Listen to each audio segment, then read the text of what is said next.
Stories. Coming up, former NSB Director General Kwabena BOAHEN has been arrested for allegedly diverting a $7 million cyber defense system contract into his private account. A minority in Parliament accuses the Attorney General of abusing his power by ordering raids, arrests and investigations into former government appointees. This morning, President John Dramani Mahama called on members of the newly sworn-in Ghana Armed Forces Council to execute their duties with wisdom and integrity.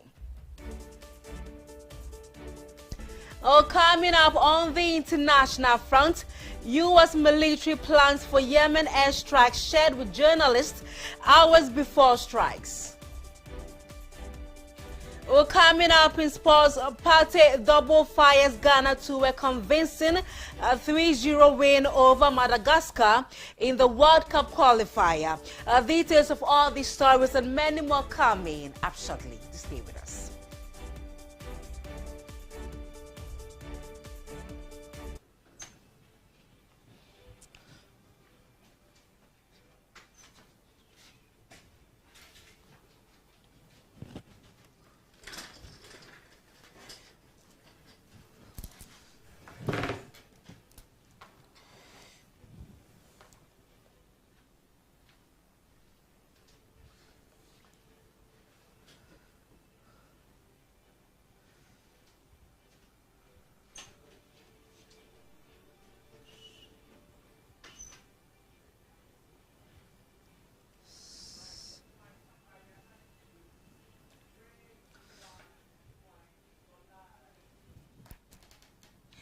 Thank you so much for joining us this morning. I am Sandra BOAHEN. We settle from our very first story. A former National Signals Bureau Director General Kwabena BOAHEN has been arrested for allegedly diverting a $7 million cyber defense system contract into his private account. According to the Attorney General and Minister of Justice Dominic Ayine, the arrest is linked to financial misconduct involving the misuse of public funds meant for cybersecurity infrastructure. The contract signed on January 30, 2020 aimed to enhance Ghana's ability to detect and respond to cyber threats. That once the funds from the national BNC landed in the account of his private BNC at UMB Bank, Mr. BOAHEN caused his private BNC to transfer an amount of 9,537,520 Ghana cedis to ISC holdings in Israel. By the exchange rate at the time, this amount was the Ghana cedi equivalent of 1,750,000 United States of American dollars.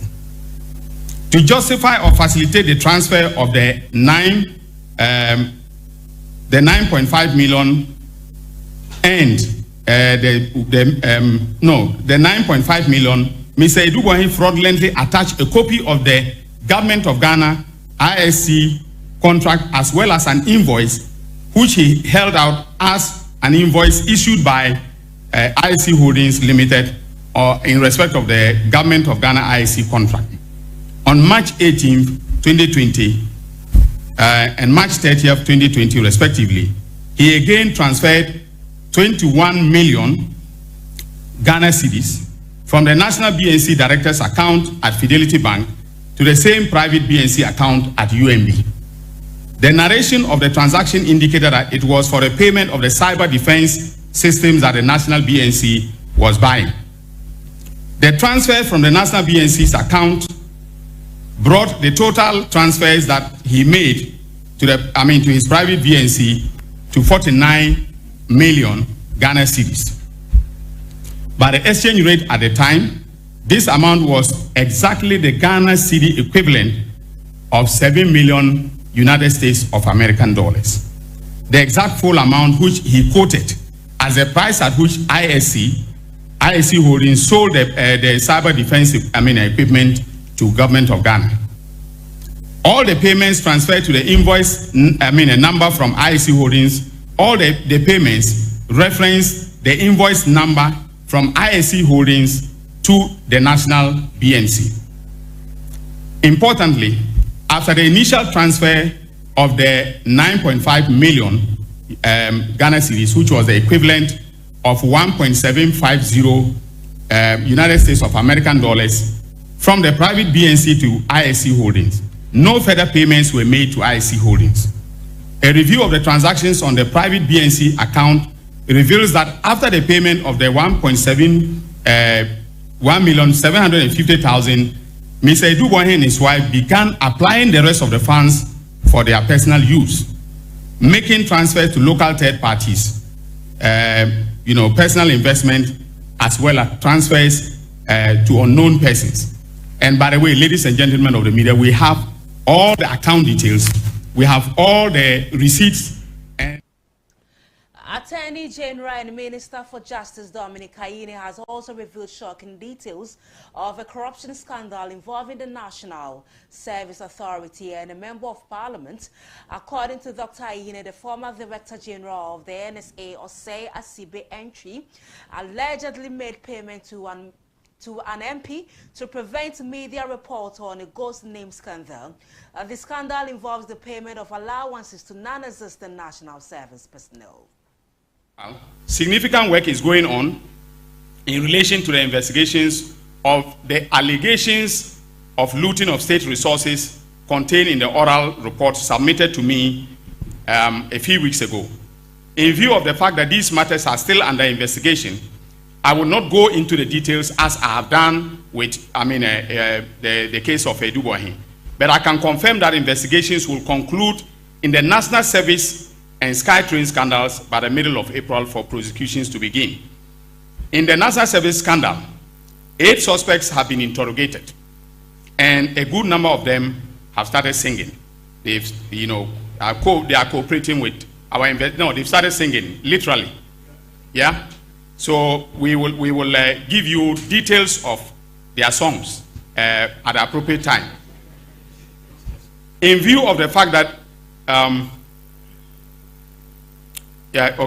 so indeed, we now have evidence of payments that were made into the accounts of the top executives of the National Service by vendors, private vendors, and staff of the scheme.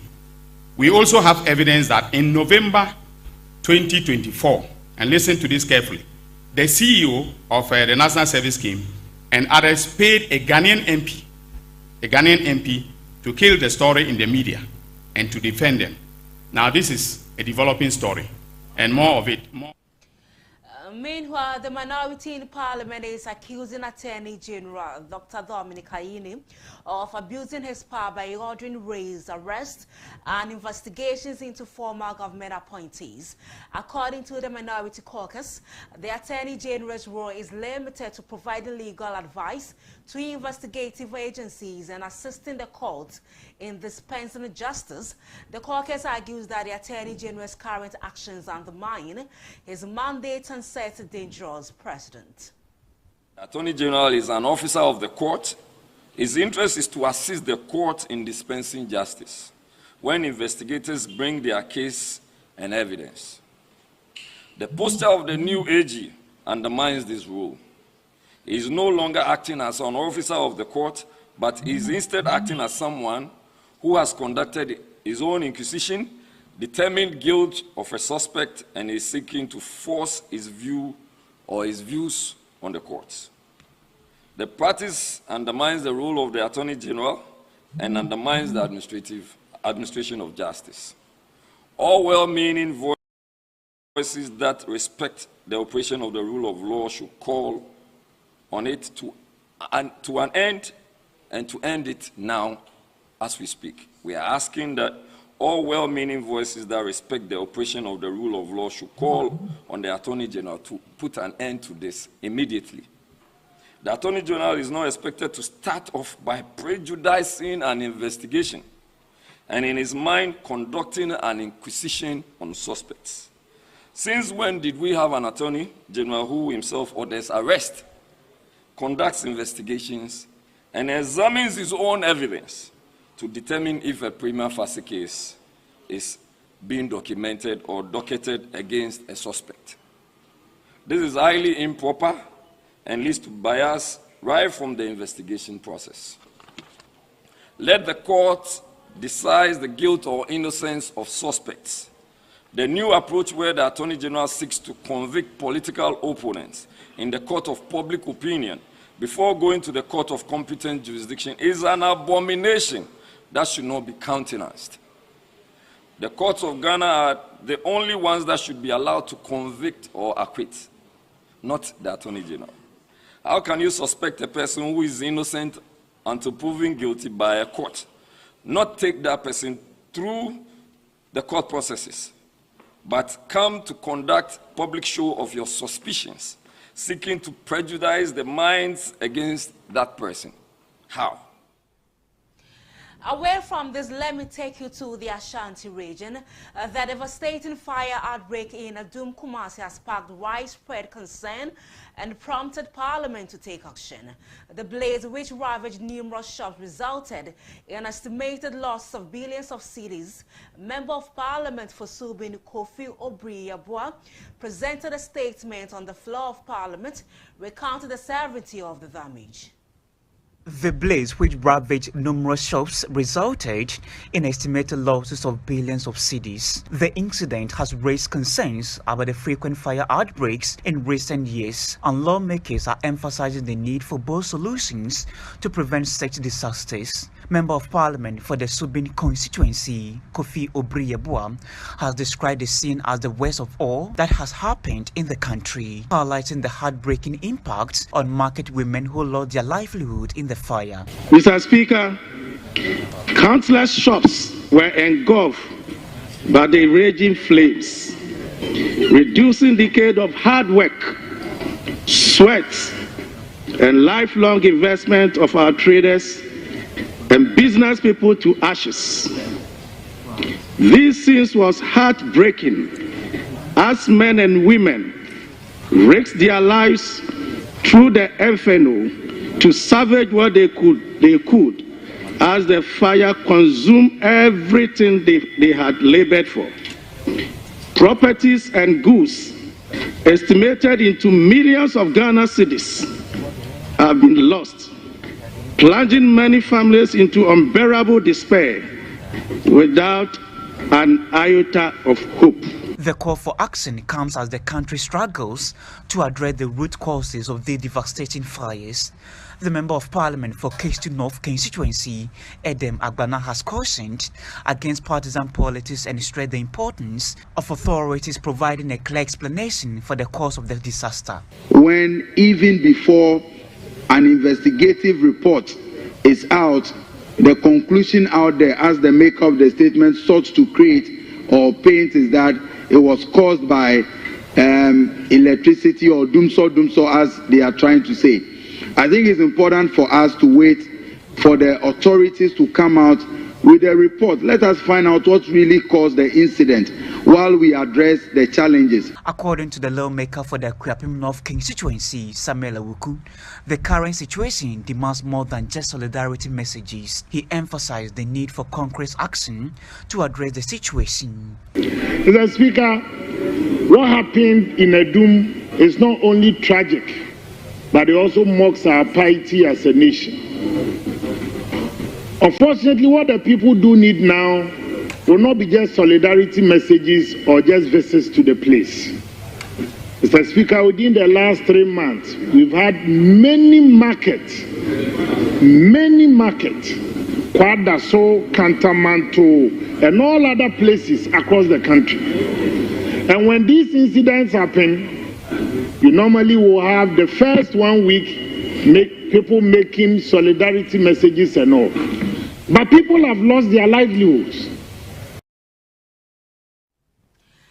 Away from Parliament, Ghana's effort to combat tuberculosis are being hindered by a severe lack of logistics, according to Dr. Yao Adusi Poku, Program Manager of the Ghana National Tuberculosis Control Program.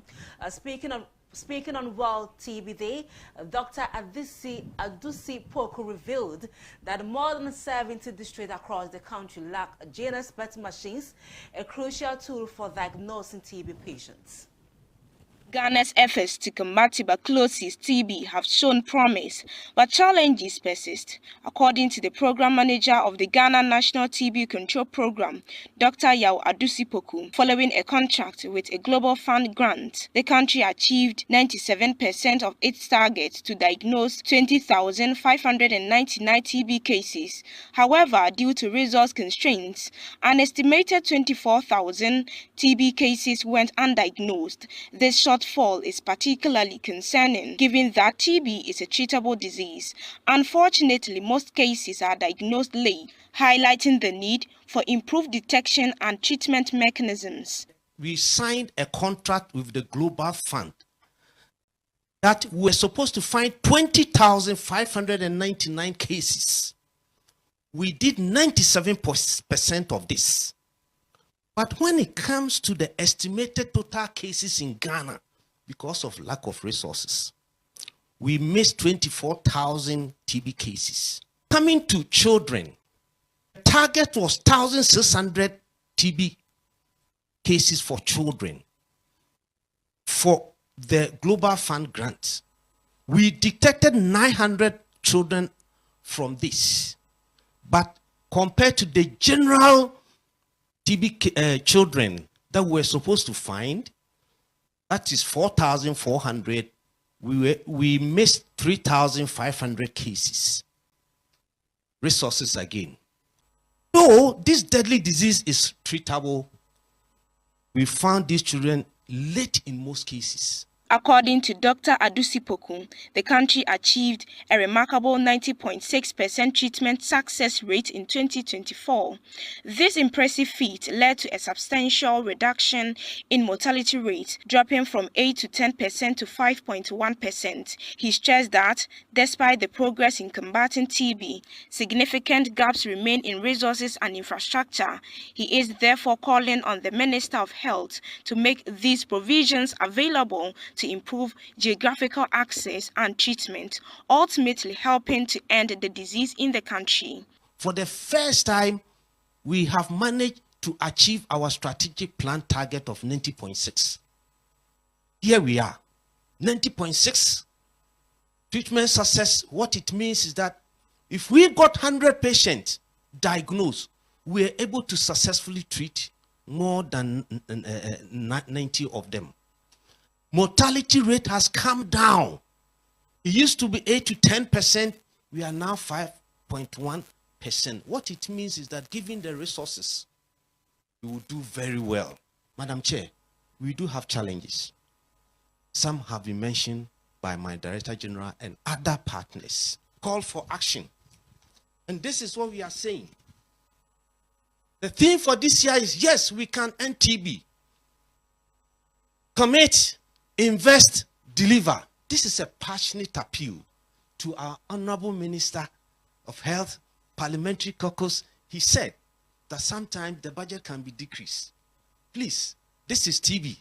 In a swift response, Health Minister Kwabena Minta Akando has reaffirmed the government's commitment to boosting funding for tuberculosis control activities, ensuring these provisions remain a top priority. As a government, we are determined to increase funding for TB control activities, including essential logistics and medical supplies. Improve access to diagnostic tools like GeneXpect machines and digital X-rays. Strengthen healthcare system to ensure no TB patient goes undiagnosed or untreated. This government, under His Excellency President John Dramani Mahama, will continue to prioritize these actions. Investment in TB control a non-negotiable priority.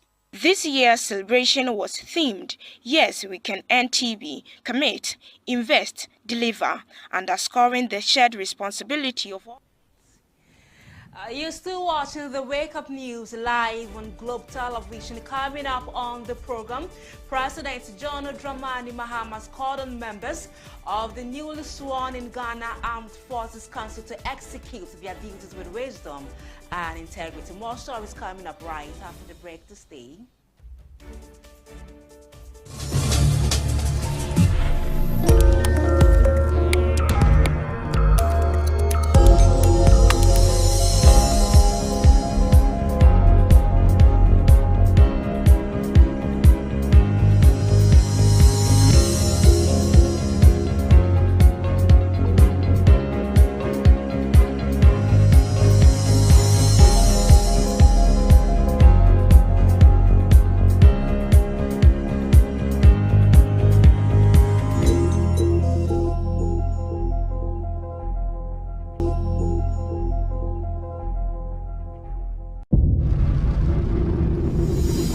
Welcome back from the break. Now, President John Dramani Mahama has called on members of the newly sworn in Ghana Armed Forces Council to execute their duties with wisdom, integrity, and an unwavering commitment to national service.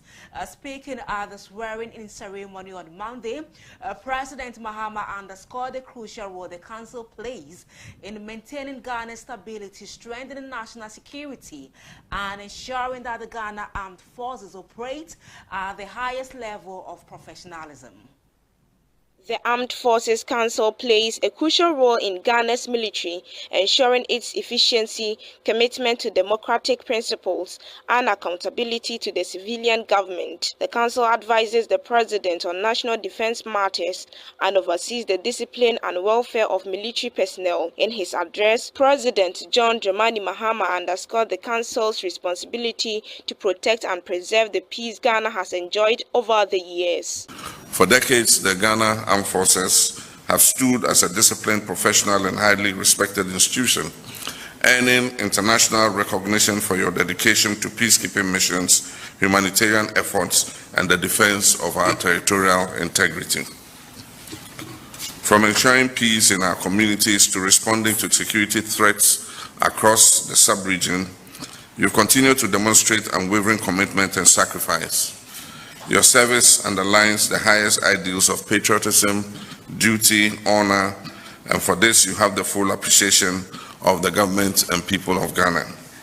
President Mahama urged the Council to be proactive in identifying and addressing emerging security threats.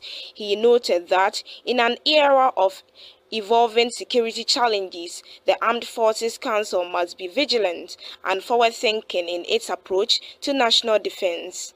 Ghana has long prided itself on having one of the most disciplined and respected military forces in the world, and we must never take this for granted. As members of the Armed Forces Council, you must ensure that the highest standards of ethical conduct, transparency, and accountability are maintained within the ranks of our armed forces. Corruption, misconduct, and abuse of power must have no place in our military. Your leadership must inspire confidence, fairness, and trust, both within the armed forces and among the Ghanaian people. A strong military is one that earns the respect of its citizens through service, integrity, and unwavering dedication to duty. The newly sworn-in members of the Council comprise distinguished individuals with extensive experience in governance, security, and public administration. The Council will be chaired by Vice President Professor Jinano Pokuajeman, with other notable members including Dr. Edward Kofi Omanebuama, Samuel Okujeto Ablakwa, Mubarak Mohammed Muntaka, Daniel Ado, Fuseni Idrisu, and Nancy Dakwa Ampofum. As a council, we accept to serve diligently, loyally, with patriotic zeal to reset the Ghana and reset the Ghana Armed Forces too, to ensure that we have peace, we have stability for our beloved nation. So we want to ensure that the Ghana Armed Forces retain, sustain, and even extend its reputation, which is established globally.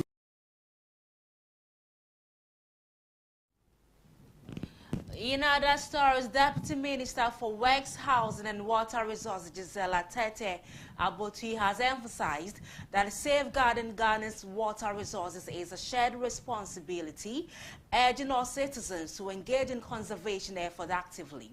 Speaking at the World Water Day event in Accra, she highlighted the critical role of water in daily life. She warned against illegal mining, stressing the need for stricter enforcement to protect water bodies.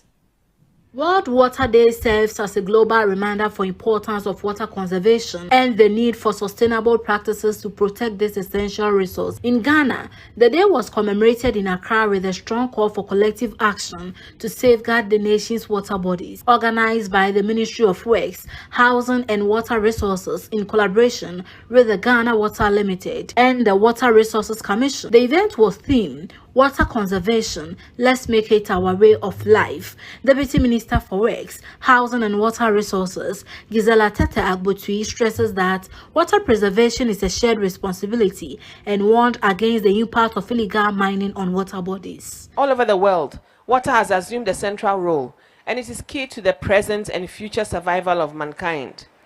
In Ghana, the heavy reliance on water has called for the pursuit of water security, which is featuring more prominently in the country's development agenda and the recently revised national water policy. It entails the management and conservation of water resources to sustain economic activity and to ensure long-term protection of this important form of environmental capital. The conservation of Ghana's water resources is not an easy task due to several factors, such as rapid urbanization, that do not adhere to physical land use plans or zoning principles, inappropriate disposal of domestic and industrial waste, climate change or harsh weather conditions, and pollution from illegal mining. We are really being bombarded with all this. Ghana Water Limited's Managing Director, Adam Mutawakilu, highlighted effort to upgrade treatment facilities and enhance efficiency. Civil society groups also called for stricter measures against activities that threaten water resources, reinforcing the urgency of protecting Ghana's water for future generations. As Ghana Water Limited, we recognize the urgency of these challenges and are taking proactive steps to improve water supply and conservation.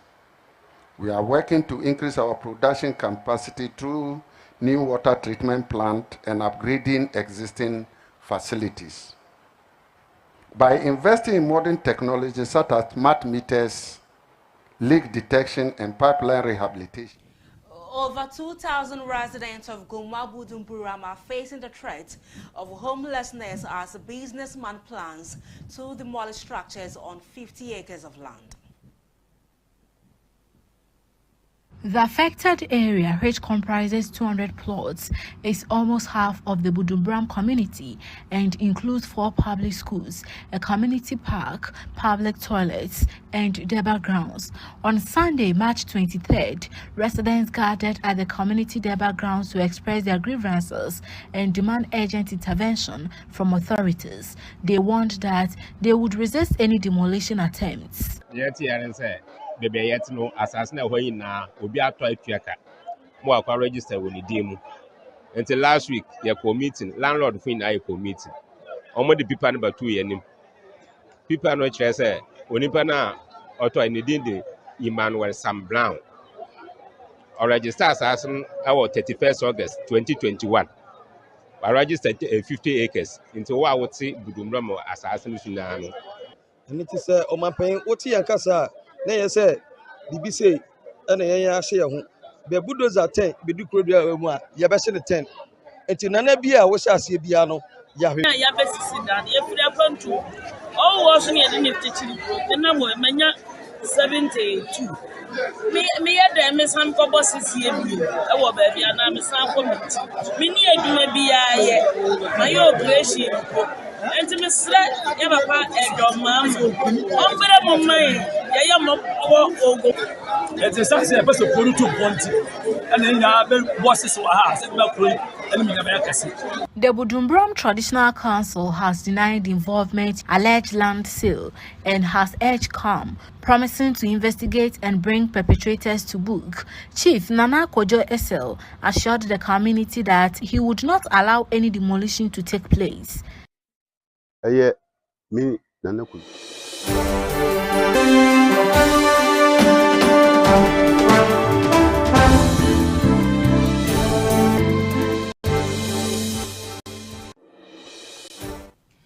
Military plans for U.S. airstrikes on Yemen was shared with journalists on the messaging platform Signal hours before they were carried out. The editor-in-chief of the Atlantic magazine said he was added to a group chat by the White House National Security Advisor. The White House has confirmed the messages are real, with the breach sparking a firestorm in Washington over how the administration handles classified information. Returned to its bombing of Yemen on Saturday, March the 15th. The White House said that the goal was to free up maritime shipping from attacks by the Houthis. But the resumption of bombing came as no surprise to the editor-in-chief of the Atlantic magazine in the U.S. He says he'd been briefed 2 hours before the attacks began with precise information about the weapons to be used, the intended targets and the timing. Jeffrey Goldberg had seemingly inadvertently been included 5 days before the airstrikes began in a chat group on the messaging app Signal. He'd been invited by National Security Advisor Mike Waltz. Other members of the group included the so-called principals, Donald Trump's most senior national security, cabinet and White House officials, 18 people in all, including the vice president, defense secretary, CIA chief, and officials from the National Security Council and White House. Goldberg released portions of the chats among those principals that led up to the U.S. military action. And they show Vice President Vance was against the strikes. 3% of U.S. trade runs through the Suez, the Vice President writes. 40% of European trade does. There's a real risk that the public doesn't understand this or why it's necessary. A conversation among the principals ensues on the rationale for the bombing. It culminates in this. J.D. Vance addresses Defense Secretary Pete Hegseth. If you think we should do it, let's go. I just hate bailing Europe. Coming up in sports, a party double fires Ghana to a convincing 3-0 win over Madagascar in a World Cup qualifier this day.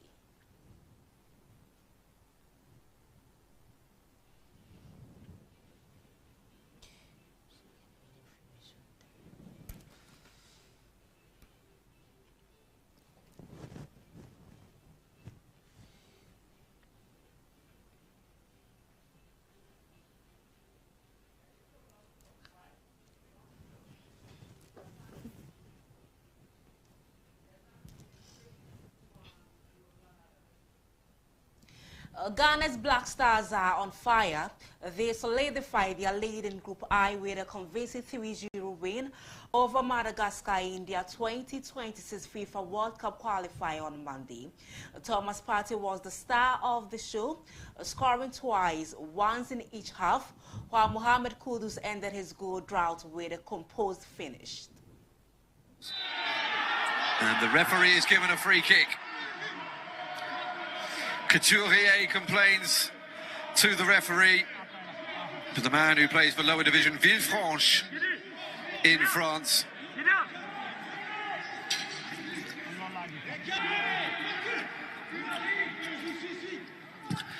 Finally, ball comes in from Ayew, back post. The kick's been given to Ghana, which has surprised Warren Caddy.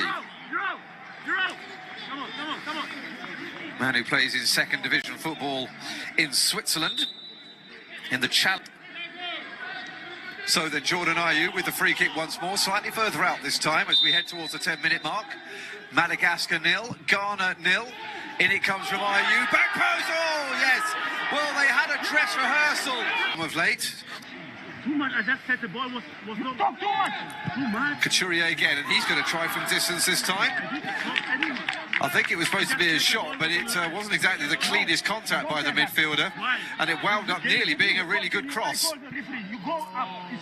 5 goals for Jordan Ayew. It's one behind Mohamed Salah coming into this game, the Egyptian. They play tomorrow in their group. Looking for Jordan Ayew on the edge of the area. And we're thinking about another shot from this as Kudos lays it out wide. It's a decent ball of fans inside this otherwise empty stadium to cheer. It's a brilliant ball in and a really...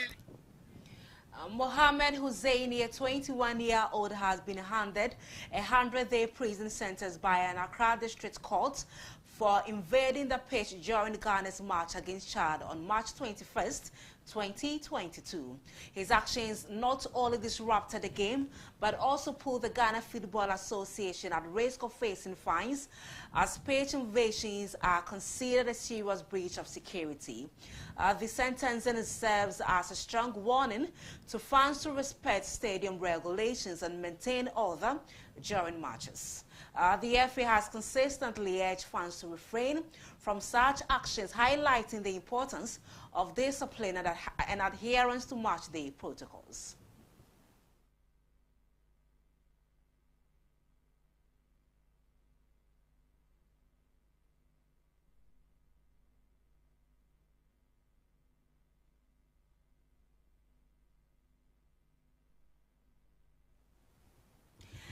And that's it for sports. We take a recap of the top stories. Former NSB Director General Kwabena BOAHEN has been arrested for allegedly diverting a $7 million cyber defense system contract into his private account.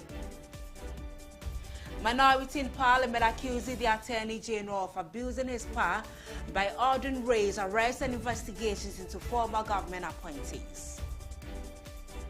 On the international front, U.S. military plans for Yemen, airstrikes shared with journalists hours before strikes. In sports, the party double fires Ghana to a convincing 3-0 win over Madagascar in a World Cup qualifier. And that's log on to our website at globetvonline.com. Up next is Yes Say No Say. Thank you so much for your time with us this morning.